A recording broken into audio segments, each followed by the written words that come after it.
And let's continue with the 31st chapter of A Connecticut Yankee in King Arthur's Court. It is called Marco, after the gentleman that the boss is friends with, and he is having a bunch of workers get together for dinner. And let's pick up from there. Marco's joy was exuberant, but only for a moment. Then he grew thoughtful, then sad.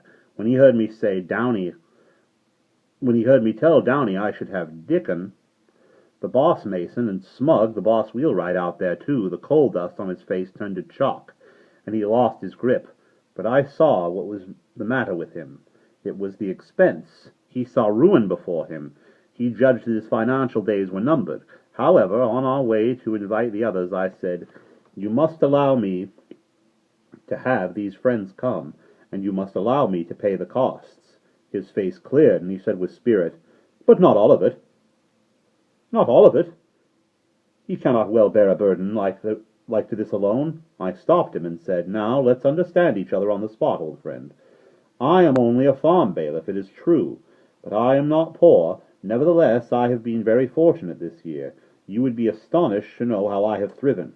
I tell you the honest truth when I say I could squander away as many as a dozen feasts like this, and never care that for expense."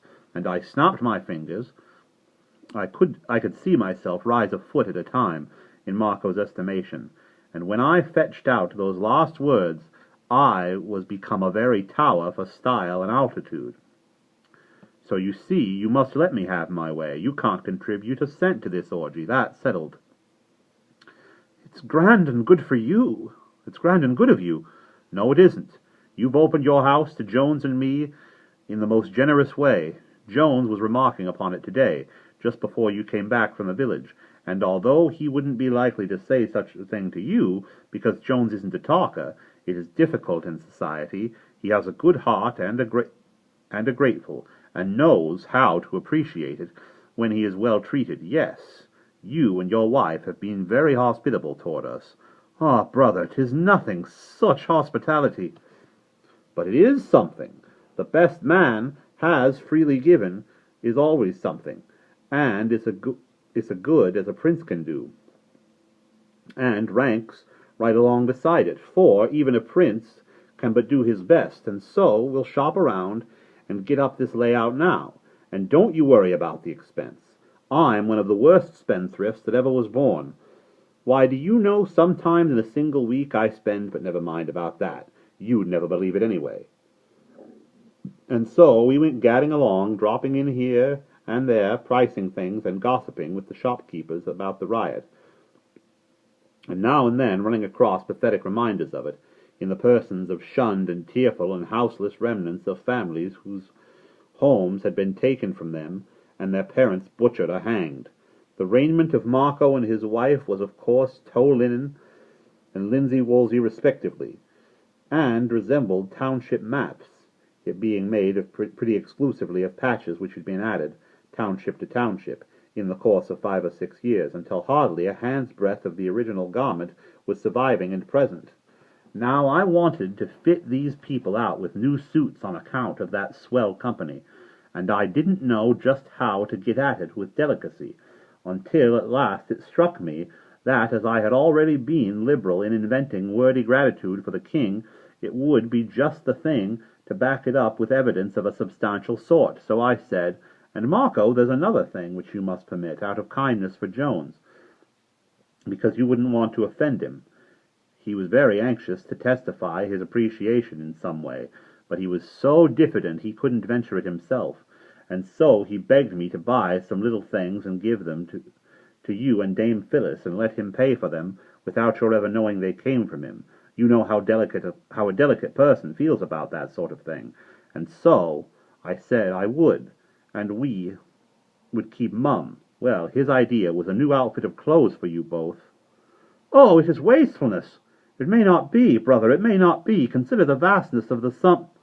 "Hang the vastness of the sum.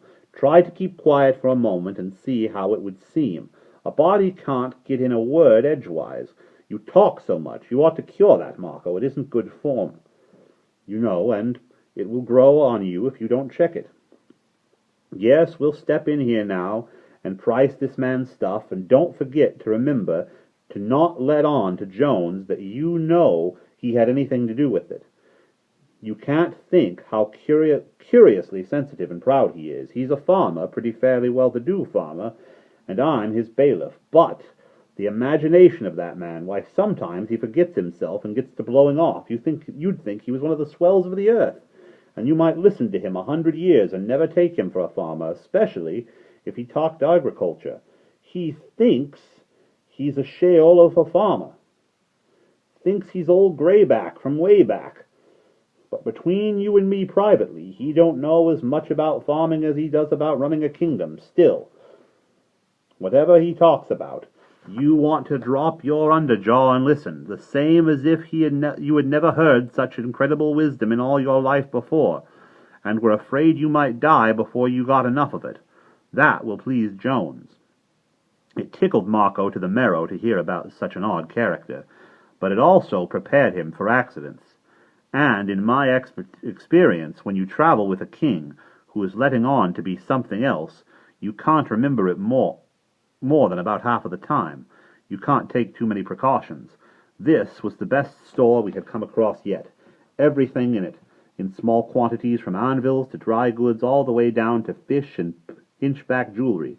I concluded I would bunch my whole invoice right here and not go pricing around any more. So I got rid of Marco by sending him off to invite the mason and the wheelwright, which left the field free to me, for I never care to do a thing in a quiet way.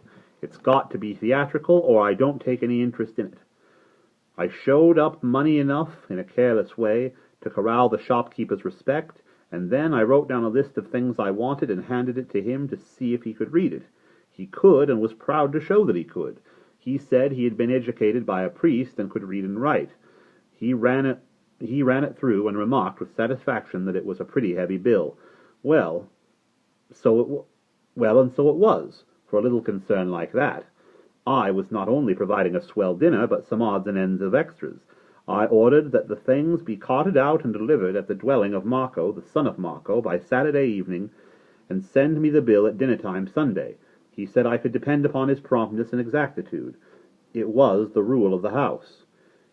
He also observed that he would throw in a couple of Miller guns for the Marcos gratis. That everybody was using them now. He had a mighty opinion of that clever device. I said, please fill them up to the middle Mark II and add them to the bill. He would with pleasure. He filled them, and I took them with me. I couldn't venture to tell him that the Miller gun was a little invention of my own, and that I had officially ordered that every shopkeeper in the kingdom keep them on hand, and sell them at government price, which was the merest trifle, and the shopkeeper got that, not the government. We furnished them for nothing. The king had hardly missed us when we got back at nightfall. He had early dropped again into his dream of a grand invasion of Gaul, with the whole strength of his kingdom at his back, and the afternoon had slipped away without his ever coming himself again. And that's the end of chapter 31.